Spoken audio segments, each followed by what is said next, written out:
നമസ്കാരം, ഞാൻ ഡോക്ടർ ഭാഗ്യ Q1P health കെയറിലെ Ayurveda ഡോക്ടറാണ്. ഇന്ന് നമുക്ക് മൈഗ്രെയിൻ തലവേദനയെക്കുറിച്ചിട്ട് നോക്കാം. മൈഗ്രെയിൻ തലവേദന ഒരുപാട് ആളുകളിൽ ബുദ്ധിമുട്ടുണ്ടാക്കുന്ന ഒരു കണ്ടീഷനാണ്. ഇതിന് വേണ്ടിയിട്ട് ഒരുപാട് മെഡിസിൻസോ അല്ലെങ്കിൽ പെയിൻ കില്ലറൊക്കെ കഴിക്കുന്ന ആളുകളായിരിക്കാം. ചിലപ്പം ഡെയിലി ഈ തലവേദന വരുന്നുണ്ടാവാം. ചില ആളുകളിൽ വീക്കിലി വൺസ് ആയിട്ട് വരുന്നുണ്ടാവാം. ചില ആളുകളിൽ മാസത്തിൽ ഒരു തവണ. പ്രത്യേകിച്ച് ചിലപ്പം ലേഡീസിനെ നോക്കുകയാണെങ്കിൽ അവർക്ക് പീരീഡ്സ് സമയത്തിലൊക്കെ ഇത് വല്ലാതെ കൂടുന്നതൊക്കെ ആയിട്ട് കാണുന്നുണ്ടാവാം. അപ്പോൾ ഇതിന് വേണ്ടിയിട്ട് പെയിൻ കില്ലേഴ്സൊക്കെ കഴിച്ചിട്ടും നിങ്ങൾക്ക് യാതൊരു മാറ്റവും കിട്ടുന്നില്ല. ചിലപ്പോൾ നിങ്ങൾ CT സ്കാനോ അല്ലെങ്കിൽ MRI സ്കാനോ ഒക്കെ എടുത്ത് നോക്കിയിട്ടുണ്ടാകും. അതിലൊക്കെ നിങ്ങൾക്ക് എല്ലാം പെർഫെക്റ്റ് ആണ്, ഒരു കുഴപ്പമൊന്നുമില്ല. പക്ഷേ നിങ്ങൾക്ക് ഈ തലവേദന ഇടയ്ക്കിടയ്ക്ക് വരുന്നുണ്ട്. അപ്പോൾ എന്തൊക്കെ കാരണങ്ങൾ കൊണ്ടാണ് ഈ തലവേദന വരുന്നത്, ഇത് നമുക്ക് എങ്ങനെ മാനേജ് ചെയ്യാം എന്നത് നമുക്ക് ഈ വീഡിയോയിലൂടെ നോക്കാം.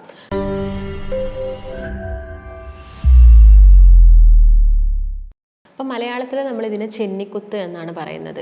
പലർക്കും പല രീതിയിലാണ് വരുന്നത്. ഒരുപാട് വർഷങ്ങളായിട്ട് ഈ തലവേദന അനുഭവിക്കുന്ന ആളുകളുമുണ്ട്. ഇപ്പം ചെറിയ കുട്ടികളുടെ കേസ് നോക്കുകയാണെങ്കിലും ഇപ്പം നമ്മൾ ഈ തലവേദന കണ്ടുവരുന്നുണ്ട്. അതുമൂലം അവർക്ക് പഠിക്കാനൊക്കെ നല്ല ബുദ്ധിമുട്ടും കാര്യങ്ങളൊക്കെ പറയാറുണ്ട്. അപ്പോൾ ചിലപ്പോൾ ഇത് 4 മണിക്കൂർ മുതൽ 3 ദിവസത്തോളം നീണ്ടു നിൽക്കുന്ന തലവേദനയായിരിക്കാം.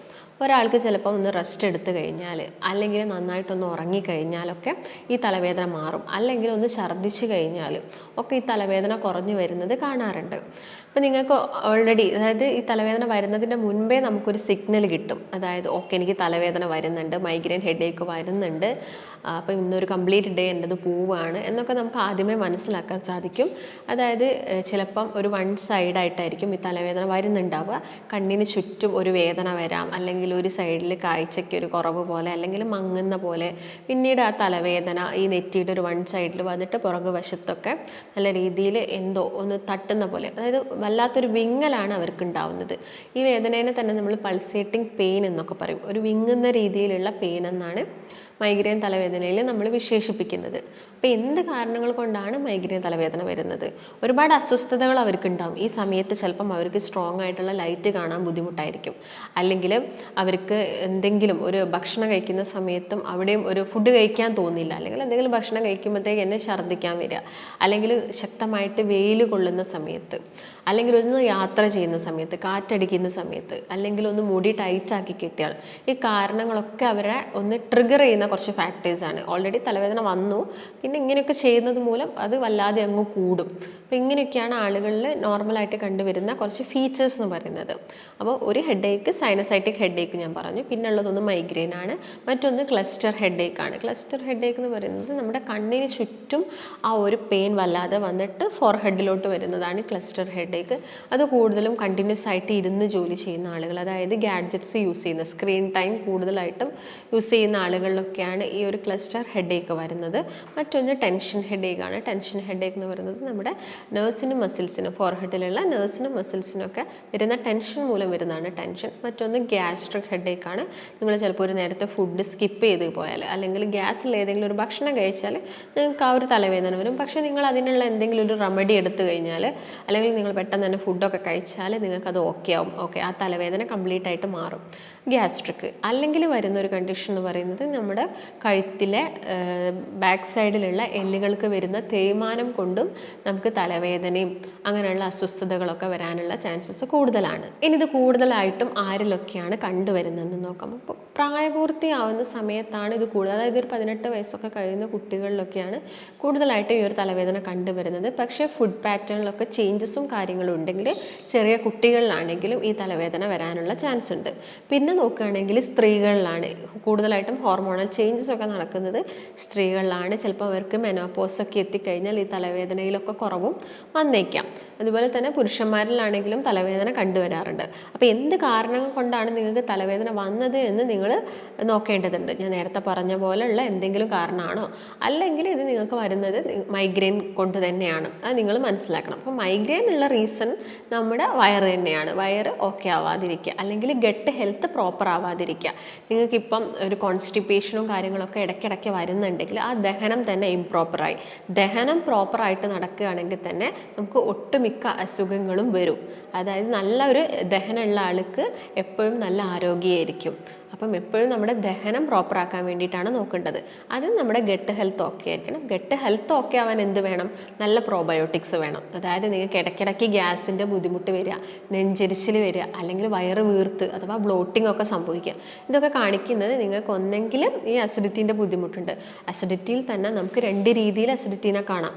ഒന്ന് ഹൈപ്പർ അസിഡിറ്റി ആയിട്ടും കാണാം, മറ്റൊന്ന് ഹൈപ്പർ അസിഡിറ്റി ആയിട്ടും കാണാം.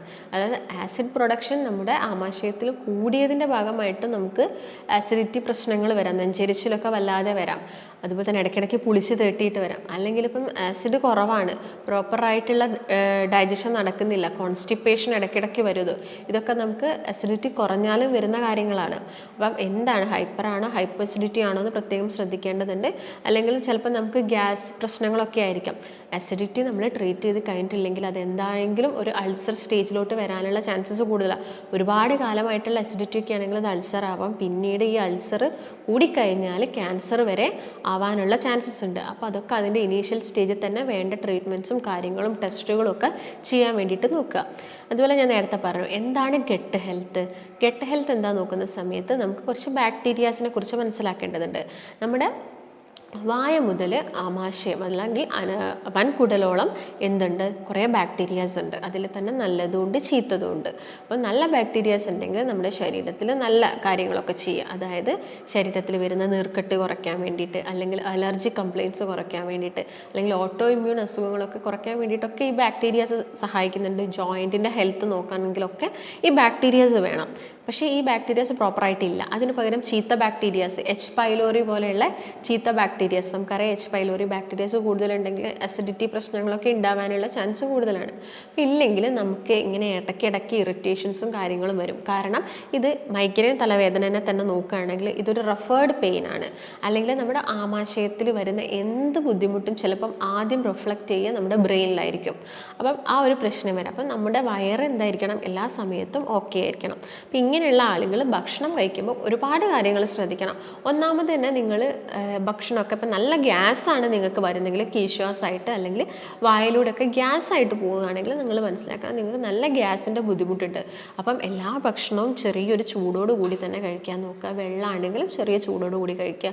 നല്ല ഗ്യാസിൻ്റെ ബുദ്ധിമുട്ടുണ്ടെങ്കിൽ നമുക്ക് ജീരകമോ അല്ലെങ്കിൽ വലിയ ജീരകമൊക്കെ ചവച്ചരച്ച് കഴിക്കാം. അല്ലെങ്കിൽ ഇഞ്ചി വെളുത്തുള്ളിയൊക്കെ നമ്മുടെ ഭക്ഷണത്തിൽ, അതായത് ഇതൊക്കെ നല്ല ആൻറ്റി ഓക്സിഡൻസ് ആണ്. അപ്പോൾ ഇതൊക്കെ നന്നായിട്ട്, ചെറുനാരങ്ങ, ഇതൊക്കെ നമ്മുടെ ഭക്ഷണത്തിൽ മാക്സിമം ഇൻക്ലൂഡ് ചെയ്യാൻ വേണ്ടിയിട്ട് ശ്രദ്ധിക്കുക. അതുപോലെ തന്നെ ഈ കോഫി, അതുപോലെ ചീസ് കൂടുതലായിട്ട് കഴിക്കുന്ന ആളുകൾ, മസാല ഐറ്റംസ്, ഇപ്പം മസാല ഒരുപാടിട്ട് കറി വെച്ച് കഴിക്കുക. ഇപ്പം നിങ്ങൾ ചിക്കനൊക്കെ വെച്ച് കഴിക്കുന്നുണ്ടെങ്കിൽ ഇപ്പം മസാലയൊക്കെയാണ് കൂടുതലുള്ളതെങ്കിലൊക്കെ ഇത് നമ്മുടെ വയറിനൊക്കെ ഇറിറ്റേഷൻ ഉണ്ടാക്കും.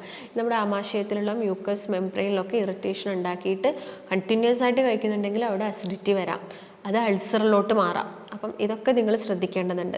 ഈ കാര്യങ്ങളൊക്കെ മാക്സിമം കുറച്ചുകൊണ്ട് വരാൻ നോക്കുക. അതുപോലെ തന്നെ ഐസ്ക്രീം കൂടുതലായിട്ട് കഴിക്കുന്നതൊക്കെ കുറയ്ക്കാൻ. ഇങ്ങനെ മൈഗ്രെയിൻ തലവേദന ഉള്ള ആളുകൾ ഭക്ഷണ ക്രമീകരണം പ്രത്യേകം ശ്രദ്ധിക്കേണ്ടതുണ്ട്. അപ്പം കുറച്ച് ഒഴിവാക്കേണ്ട കാര്യങ്ങൾ നോക്കുകയാണെങ്കിൽ ആദ്യം തന്നെ പറയുന്നത് നട്ട്സും പയറുവർഗ്ഗങ്ങളും കംപ്ലീറ്റ് ആയിട്ട് ഒഴിവാക്കേണ്ട, നമുക്ക് വേണ്ടത് നീഡിനനുസരിച്ച് മാത്രം കഴിക്കുക. അതുപോലെ തന്നെ ചോറ്, അരി ആഹാരം ഈ എച്ച് പൈലോറി ബാക്ടീരിയയുടെ ഗ്രോത്ത് കൂട്ടുന്നതാണ്. ഇതിലുള്ള നിക്കൽ മിനറൽ ഈ ബാക്ടീരിയാസിൻ്റെ ഗ്രോത്ത് കൂട്ടുന്നത് തന്നെ ചോറിൻ്റെ ആ ഒരു കഴിക്കുന്നതൊക്കെ നിങ്ങൾ മാക്സിമം കുറച്ചുകൊണ്ട് വരിക. ബ്രൗൺ റൈസ് ആണെങ്കിൽ നിങ്ങൾക്ക് വലിയ പ്രശ്നം ഉണ്ടാക്കുന്നില്ല.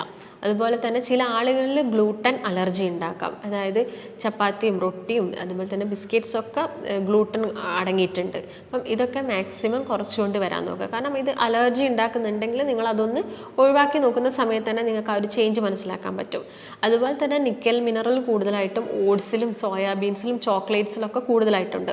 അതും മാക്സിമം നമ്മുടെ ഡയറ്റിൽ നിന്ന് ഒഴിവാക്കാൻ വേണ്ടിയിട്ട് ശ്രദ്ധിക്കുക. അതുപോലെ തന്നെ ശ്രദ്ധിക്കേണ്ട ഒരു കാര്യമാണ് റോ ഡയറ്റ്. അതായത് വേവിക്കാതെ കഴിക്കുന്ന ഭക്ഷണങ്ങളും ബാക്ടീരിയാസിൻ്റെ ഗ്രോത്ത്, ചീത്ത ബാക്ടീരിയാസിൻ്റെ ഗ്രോത്ത് കൂട്ടത്തേ ഉള്ളൂ ശരീരത്തിൽ.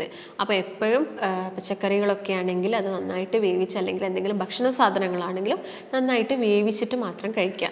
അതുപോലെ ഉപ്പിൻ്റെ അമിതമായിട്ടുള്ള ഉപയോഗവും അതുപോലെ തന്നെ പഞ്ചസാരയുടെ അമിതമായിട്ടുള്ള ഉപയോഗമൊക്കെ ഈ ബാക്ടീരിയാസിൻ്റെ ഒക്കെ ഗ്രോത്ത് കൂട്ടും. അപ്പോൾ അതൊക്കെ മാക്സിമം കുറച്ചുകൊണ്ട് വരാൻ വേണ്ടിയിട്ട് ശ്രദ്ധിക്കുക. പിന്നെ നിങ്ങൾക്ക് നന്നായിട്ട് വെയിറ്റുള്ള ആളുകളൊക്കെ ആണെങ്കിൽ വെയിറ്റ് മാക്സിമം കുറയ്ക്കുക. ഇപ്പം ലേഡീസിൻ്റെ കേസൊക്കെ നോക്കുകയാണെങ്കിൽ അവർക്ക് ചിലപ്പോൾ ഫാറ്റി ലിവറും കൂടി, ഈ മൈഗ്രെയിൻ തലവേദന ഉള്ള ആളുകൾ കുറച്ച് വണ്ണം കൂടി ഉണ്ടെങ്കിൽ ഫാറ്റി ലിവർ വരാൻ ചാൻസ് കൂടുതലാണ്. ഫാറ്റി ലിവർ ഉണ്ടെങ്കിലും അവിടെ ഈസ്ട്രജൻ്റെ ഇംബാലൻസ് നടക്കാം. കാരണം ഈസ്ട്രജൻ ഹോർമോൺസിൻ്റെ മെറ്റബോളിസവും കാര്യങ്ങളൊക്കെ നടക്കുന്നത് നമ്മുടെ ലിവറിൽ വെച്ചിട്ടാണ്. അതിൻ്റെ ഭാഗമായിട്ടും അവർക്ക് തലവേദന വരാനുള്ള ചാൻസസ് കൂടുതലാണ്. അപ്പോൾ വെയിറ്റ് മാക്സിമം കുറയ്ക്കാൻ വേണ്ടിയിട്ട് നോക്കുക, ഭക്ഷണത്തിൽ ഇക്കാര്യങ്ങളൊക്കെ പ്രത്യേകം ശ്രദ്ധിക്കുക. പിന്നെ നന്നായിട്ട് പ്രോബയോട്ടിക് കഴിക്കുകയാണ് ചെയ്യേണ്ടത്. പ്രോബയോട്ടിക് തന്നെ നല്ലൊരു പ്രോബയോട്ടിക് എന്ന് പറയുന്നത് അധികം പുളിയില്ലാത്ത തൈരാണ് അല്ലെങ്കിൽ മോരാണ്. ഇത് ഡെയിലി നിങ്ങളെ ഭക്ഷണത്തിൽ ഇൻക്ലൂഡ് ചെയ്യാൻ വേണ്ടിയിട്ട് ശ്രദ്ധിക്കുക. ഇപ്പം ചില ആളുകൾക്ക് തൈരും മോരും ഒക്കെ കഴിക്കുന്നത് അവർക്ക് അലർജി ഉണ്ടാക്കാം, അല്ലെങ്കിൽ കഫക്കെട്ട് പോലുള്ള പ്രശ്നങ്ങൾ ഉണ്ടാവുന്നുണ്ടെങ്കിൽ അവർ ചിലപ്പം സപ്ലിമെൻറ്റ്സ് കഴിക്കേണ്ടി വരും. അല്ലെങ്കിൽ നിങ്ങൾ പഴങ്കഞ്ഞിയൊക്കെ കഴിക്കാം. തലേ ദിവസം ചോറൊക്കെ വെള്ളത്തിലിട്ട് വെച്ചിട്ട് പിറ്റേ ദിവസം നിങ്ങൾ പഴങ്കഞ്ഞി കഴിക്കുകയാണെങ്കിലും അത് നല്ലൊരു പ്രോബയോട്ടിക് ആയിട്ട് ആക്ട് ചെയ്യുന്നുണ്ട്. അതുപോലെ തന്നെ നിങ്ങൾ അധികം പുളിയില്ലാത്ത വൈനൊക്കെ ആണെങ്കിൽ നമുക്ക് എടുക്കാം. ഉപ്പിലിട്ട് വെച്ച ഫ്രൂട്ട്സുകൾ നമുക്ക് കട്ട് ഫ്രൂട്ട്സ് ആയിട്ട് നമുക്ക് കഴിക്കാം. ഇതൊന്നും ഡെയിലി കഴിക്കേണ്ട ആവശ്യമില്ല. ഇതിലൊന്നും മാക്സിമം വിനാഗറിൻ്റെ ഉപയോഗം കുറച്ച് കുറയ്ക്കേണ്ടതാണ്. അപ്പോൾ ഡെയിലി യൂസ് ചെയ്യേണ്ട ആവശ്യകതയില്ല. ഈ ഒരു ബാക്ടീരിയസിൻ്റെ ഗ്രോത്തിന് വേണ്ടിയിട്ട് ഇങ്ങനെയുള്ള രീതിയിൽ ഭക്ഷണം കഴിക്കുക. അല്ലെങ്കിൽ നിങ്ങൾ കപ്പ് തൈര് അതുപോലെ തന്നെ കഴിക്കുകയാണെങ്കിൽ നല്ലതാണ്. അല്ലെങ്കിൽ ചോറിൻ്റെ കൂടെയൊക്കെ മിക്സ് ചെയ്ത് കഴിക്കാൻ വേണ്ടിയിട്ട് ശ്രദ്ധിക്കുക. പിന്നെ ഈ എച്ച് പൈലോറി ബാക്ടീരിയാസിൻ്റെ ഗ്രോത്ത് ഉള്ള ആളുകളൊക്കെ ആണെങ്കിൽ നന്നായിട്ട് തിളപ്പിച്ച വെള്ളമൊക്കെ കുടിക്കുന്നത് ഈ ബാക്ടീരിയാസിൻ്റെ ഗ്രോത്ത് കുറയ്ക്കാൻ വേണ്ടി ഹെൽപ്പ് ചെയ്യും. അതുപോലെ തന്നെ കരിഞ്ജീരകം എന്ന് പറയുന്നത് നല്ലൊരു മെഡിസിനാണ്. ഇതും അവർക്കൊരു 2-3 ടീസ്പൂൺ ഒരു ഗ്ലാസ് വെള്ളത്തിലൊക്കെ ആക്കിയിട്ട് കുടിക്കാവുന്നതാണ്. കരിഞ്ജീരകം ആണെങ്കിലും മാക്സിമം നിങ്ങൾ യൂസ് ചെയ്യുമ്പോൾ ഒരു ഡോക്ടറിൻ്റെ നിർദ്ദേശപ്രകാരം മാത്രം വേണം യൂസ് ചെയ്യാൻ. കാരണം അതിന് ഒരുപാട് സൈഡ് എഫക്ട്സും കാര്യങ്ങളും ഉണ്ട്. മാക്സിമം അത് 1 മാസത്തോളം യൂസ് ചെയ്യുക. അതുപോലെ നിങ്ങളുടെ എന്തെങ്കിലും ഹെൽത്ത് കണ്ടീഷൻസ് ഒക്കെ നോക്കിയിട്ട് വേണം ഇതെടുക്കാൻ വേണ്ടിയിട്ട്. ഈ കാര്യങ്ങളൊക്കെയാണ് മെയിനായിട്ടും മൈഗ്രെയിൻ ഉള്ള ആളുകൾ ശ്രദ്ധിക്കേണ്ടത്. അപ്പോൾ നിങ്ങൾക്ക് എന്തെങ്കിലും സംശയങ്ങളോ കാര്യങ്ങളോ ഉണ്ടെങ്കിൽ താഴെ കാണുന്ന നമ്പറുമായിട്ട് ബന്ധപ്പെടുക. നമുക്ക് മറ്റൊരു നല്ല ഹെൽത്ത് ടോപ്പിക്കുമായിട്ട് വീണ്ടും കാണാം. നന്ദി.